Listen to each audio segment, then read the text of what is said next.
नमस्कार। पूर्व पक्ष प्रस्तुत देश दर्पण को आपण मानकु मु परशुराम दास स्वागत करुछि।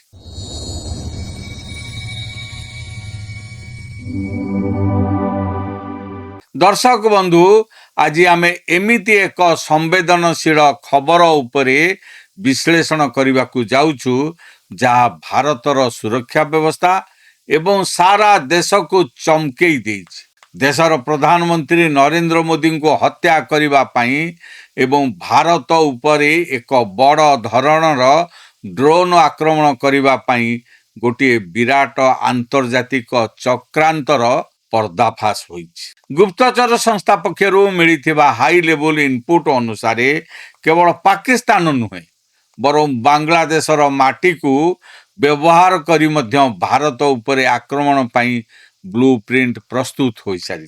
यह इनपुट सामना को आसीबा परे भारत सरकार एवं आमर सुरक्षा एजेंसी गुड़िक तुरंत एक्शन मोड को आसी जाइछन्ति। आमर सीमांत अंचल रे अत्याधुनिक आंटी ड्रोन सिस्टम माध्यम रे सुरक्षा पाचिर ठिया करा जाइछि। किंतु एठारे एक बड़ प्रश्न हेउछि एई चक्रांत पछरे असल मास्टरमाइंड किए। चीन किंबा पाकिस्तान व्यतीत एथिरे अन्य देशर गुप्तचर संस्थार किछि भूमिका अछि कि? आज विशेष रिपोर्ट रे आमे से गुप्तचर तथ्यर प्रतिटी पृष्ठा खोलिबा।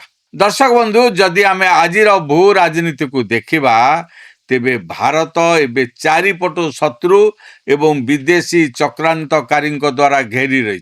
गोटे पटे पाकिस्तान को तुर्की निजर अत्याधुनिक वैराक्तर ड्रोन जोगाउछि। केवल सेतिक नुहे, अमेरिकार CIA एवं पाकिस्तान ISI एजेंट माने बांग्लादेश सीमार मध्य सक्रिय अछन्ति। सेठारे भारत विरोधी आतंकवादी को ड्रोन चलाइबार स्पेशल ट्रेनिंग देउछन्ति। यार अर्थ भारत को पूर्व एवं पश्चिम दुईटी मोर्चारू ड्रोन विपद रही। ऊपर पटु चीन यही समस्त गतिविधि को पछरु सपोर्ट करुछि। किछि मास पूर्व एक बड़ घटना घटिथिला। भारत म्यांमार सीमारू 8 जन यूक्रेनिय नागरिक एवं जने अमेरिक नागरिक को गिरफ्त करा जाइथिला। जेतेबेले भारतीय सुरक्षा एजेंसी सेमानको पचरा उचरा कले सेतेबेले जना पड़िला जे सेही अमेरिक नागरिक जनक जने ड्रोन एक्सपर्ट। सेमाने म्यांमार विद्रोही एवं भारतर पूर्वोत्तर अंचल रे थिबा उग्रवादी को ड्रोन व्यवहार करी आक्रमण करिवार तालीम देउथिले। एथिपई हथियार चीन देउथिला एवं पैसा CIA एजेंट माने जोगाउथिले। सेहिथिपई विरोधी दलर नेता राहुल गांधी जेतेबेले प्रधानमंत्री मणिपुर काहींकि जाउनाहांती बोली प्रश्न करुथिले तार पछर सुरक्षागत कारण थिला अलगा। से पहाड़िया अंचल रे प्रधानमंत्री को टार्गेट करिया पई शार्प शूटर एवं ड्रोन एक बड़ जाल प्रस्तुत रही, जहा विषय रे देशर सुरक्षा एजेंसी पाखरे पूर्वरु इनपुट थिला। एही समस्त विपद को देखी देशर गृह मंत्रालय एबे कड़ा आभिमुख्य ग्रहण करिछि। देशर राजधानी दिल्ली एवं समस्त गुरुत्वपूर्ण सरकारी प्रतिष्ठान को संपूर्ण आंटी ड्रोन कभर दिया जाउछि। केवल सेतिक नुहे, दिल्ली सुरक्षा रे लागिथिबा विदेशी CCTV कैमेरा गुडी को मध्य एबे हटा जाउछि। कारण किछि दिन पूर्व रिपोर्ट आसीथिला जे दिल्ली किछि संवेदनशील स्थानर लाइव फुटेज चीन एवं पाकिस्तान सर्भर को लीक हेउथिला, जहा व्यवहार करी कौनसी बड़ नेता बा VIP को उपरे आक्रमण करा जाई थांदा। एबे आसंतु जानिबा भारत ई ड्रोन युद्ध पई केते प्रस्तुत। दर्शक बंधु, रूसिया यूक्रेन एवं ईरान इस्राएल विवाद रु गोटिए कथा स्पष्ट जे आजिकालीर युद्ध रे ड्रोन सबुठारु सस्ता एवं सबुठारु मारात्मक हथियार। पूर्वरु पाकिस्तान जेतेबेले भारतर S-400 एयर डिफेंस सिस्टम उपरे ड्रोन माध्यम रे आक्रमण करने को चेष्टा करिथिला, भारतीय सेना ताकू सफलतार सह ध्वंस करि दैथिला। किंतु सुरक्षा को आहुरी मजबूत करिबा पई निकटरे प्रधानमंत्री मोदी इस्राएल गस्त समय एक बड़ चुक्ति स्वाक्षर करिछन्ति। भारत इस्राएल ठारू ଅଠରଟି ଅତ୍ୟାଧୁନିକ ଆଇରନ୍ ବିମ୍ ସିଷ୍ଟମ ଆଣୁଛି। ଏହି ଆଇରନ୍ ବିମ୍ ହେଉଛି ଏକ ଲେଜର ଆଧାରିତ ସିଷ୍ଟମ ଯାହା ଆକାଶରେ ଆସୁଥିବା ଯେକୌଣସି ଛୋଟରୁ ଛୋଟ ଡ୍ରୋନ୍କୁ ମଧ୍ୟ ସେକେଣ୍ଡ ଭିତରେ ଜଳେଇ ପାଉଁଶ କରିଦେବ। ଏହାକୁ ଭାରତ ପାକିସ୍ତାନ ସୀମା ବିଶେଷ କରି ପଞ୍ଜାବ ଜମ୍ମୁ ସୀମାରେ ଲଗାଯାଉଛି, ଯେଉଁଠି ପାକିସ୍ତାନ ସବୁବେଳେ ଡ୍ରୋନ୍ ଜରିଆରେ ଡ୍ରଗ୍ସ ଏବଂ ହତିଆର ପଠାଇବାକୁ ଚେଷ୍ଟା କରେ। ଆମର ବିଏସ୍ଏଫ୍ ଏବଂ ସିଆର୍ପିଏଫ୍ ଯବାନମାନଙ୍କୁ ମଧ୍ୟ ଏବେ ସ୍ପେଶାଲ ଆଣ୍ଟି ଡ୍ରୋନ୍ ରାଇଫଲ ଯୋଗାଇ ଦିଆଯାଉଛି। ଦର୍ଶକ ବନ୍ଧୁ, ପ୍ରଧାନମନ୍ତ୍ରୀ ମୋଦିଙ୍କ ଜୀବନ ପ୍ରତି ବିପଦ କେତେ ଅଧିକ ତାର ଏକ ଉଦାହରଣ ଗୁପ୍ତଚର ରିପୋର୍ଟରୁ ମିଳିଛି। 2025 ମସିହା ଅଗଷ୍ଟ 31 ତାରିଖରେ ଚୀନରେ ଆୟୋଜିତ ଏସ୍ସିଓ ବୈଠକ ସମୟରେ ଏକ ସାଂଘାତିକ ଇନପୁଟ୍ ଆସିଥିଲା। ସିଆଇଏର ଜଣେ ଏଜେଣ୍ଟ ବାଂଲାଦେଶ ପଟୁ ଆସି ପ୍ରଧାନମନ୍ତ୍ରୀ ମୋଦିଙ୍କ ଉପରେ ଏକ ଗୁପ୍ତ ଡ୍ରୋନ୍ ଆକ୍ରମଣ କରିବାକୁ ଯୋଜନା କରିଥିଲା। ସେହି ସମୟରେ ରୁଷିଆର ରାଷ୍ଟ୍ରପତି ଭ୍ଲାଦିମିର ପୁତିନ ନିଜେ ଆଗକୁ ଆସିଥିଲେ।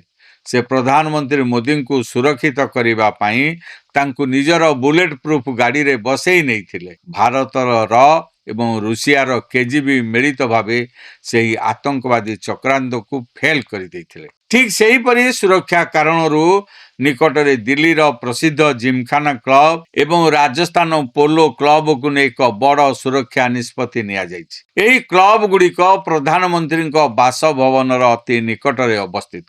ଜିମଖାନା କ୍ଲବର ପାଚେରୀ ସିଧାସଳଖ ପିଏମ୍ ହାଉସ୍ ସୀମାକୁ ଲାଗିଛି। ଏହି କ୍ଲବରେ ବଡ଼ ବଡ଼ ପାର୍ଟି, ବିବାହ ଉତ୍ସବ, ଅନେକ ବିଦେଶୀ ନାଗରିକଙ୍କ ଯାତାୟାତ ରହିଥାଏ।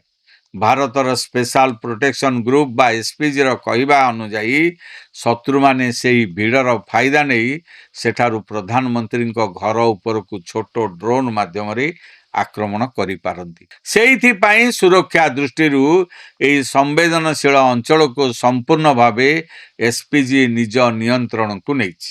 ବାସ୍ତବରେ 2024 ନିର୍ବାଚନ ପରେ ଯେତେବେଳେ ପ୍ରଧାନମନ୍ତ୍ରୀ ମୋଦି ପୁଣି ଥରେ କ୍ଷମତାକୁ ଆସିଲେ, ସେତେବେଳେ ପାଶ୍ଚାତ୍ୟ ଦେଶ ଏବଂ ଆମେରିକାର ଏକ ବଡ଼ ଗୋଷ୍ଠୀ ଏହାକୁ ଗ୍ରହଣ କରିପାରିନାହାନ୍ତି। ଆମେରିକା ଚାହେଁ ଭାରତ ସମ୍ପୂର୍ଣ୍ଣ ଭାବେ ତାର ପାଦ ତଳେ ରହୁ, ନାଟୋର ସଦସ୍ୟ ହେଉ, କିନ୍ତୁ ମୋଦି ସରକାର ନିଜର ସ୍ୱାଧୀନ ବୈଦେଶିକ ନୀତି ଏବଂ ଦେଶର ସ୍ୱାର୍ଥ ରକ୍ଷା ପାଇଁ କାହା ଆଗରେ ମୁଣ୍ଡ ନୁଆଇ ନାହାନ୍ତି। ସେଇଥିପାଇଁ ଆଜି ବିଶ୍ୱରେ ଯେଉଁମାନେ ଭାରତକୁ ଏକ ଶକ୍ତିଶାଳୀ ଦେଶ ଭାବେ ଦେଖିବାକୁ ଚାହାନ୍ତି ନାହିଁ, ଯେମିତିକି ଆମେରିକା, ଚୀନ, ପାକିସ୍ତାନ, ବାଂଲାଦେଶ ଏବଂ ତୁର୍କୀ, ସେମାନେ ସମସ୍ତେ ମିଶି ଭାରତର ଏହି ଶକ୍ତିଶାଳୀ ନେତୃତ୍ୱକୁ ଶେଷ କରିବାକୁ ଚେଷ୍ଟା କରୁଛନ୍ତି। କିନ୍ତୁ ଭାରତର ସେନା ଏବଂ ଆମର ସୁରକ୍ଷା ସଂସ୍ଥା ପ୍ରତିଟି ଶତ୍ରୁର ଆଖି ଉପାଡ଼ି ଦେବା ପାଇଁ ସମ୍ପୂର୍ଣ୍ଣ ପ୍ରସ୍ତୁତ ଅଛନ୍ତି। ଭାରତ ଉପରେ ହେବାକୁ ଥିବା ପ୍ରତିଟି ଡ୍ରୋନ୍ ଆକ୍ରମଣକୁ ଧୂଳିସାତ୍ କରିବା ପାଇଁ ଆମର ଯବାନମାନେ ସୀମାରେ ଦିନ ରାତି ଜଗି ରହିଛନ୍ତି। ଦର୍ଶକ ବନ୍ଧୁ, ଭାରତର ସୁରକ୍ଷା ଏବଂ ପ୍ରଧାନମନ୍ତ୍ରୀଙ୍କ ପ୍ରତି ଥିବା ଏହି ବିପଦ ଉପରେ ଆପଣଙ୍କର କ'ଣ ମତାମତ ରହିଛି? କମେଣ୍ଟ ବକ୍ସରେ ନିଶ୍ଚିନ୍ତ ଲେଖନ୍ତୁ। ଆମ ଦେଶର ସୁରକ୍ଷା ଏବଂ ସୈନିକମାନଙ୍କ ସପୋର୍ଟ ପାଇଁ ଭିଡ଼ିଓଟିକୁ ସାରା ଦେଶରେ ସେୟାର କରନ୍ତୁ। ଆମ ଚ୍ୟାନେଲ ପୂର୍ବପକ୍ଷ ପ୍ରସ୍ତୁତ ବିଶ୍ୱ ଚକ୍ରବ୍ୟୂହ, ଦେଶ ଦର୍ପଣ ଓ ମୈଦାନକୁ ସବସ୍କ୍ରାଇବ୍ କରିବାକୁ ଜମାରୁ ଭୁଲନ୍ତୁ ନାହିଁ। ଆଜି ପାଇଁ ଏତିକି। ପୁଣି ଦେଖାହେବ ଏକ ନୂଆ ବିଶ୍ଳେଷଣ ସହ। ରହୁଛି। ନମସ୍କାର।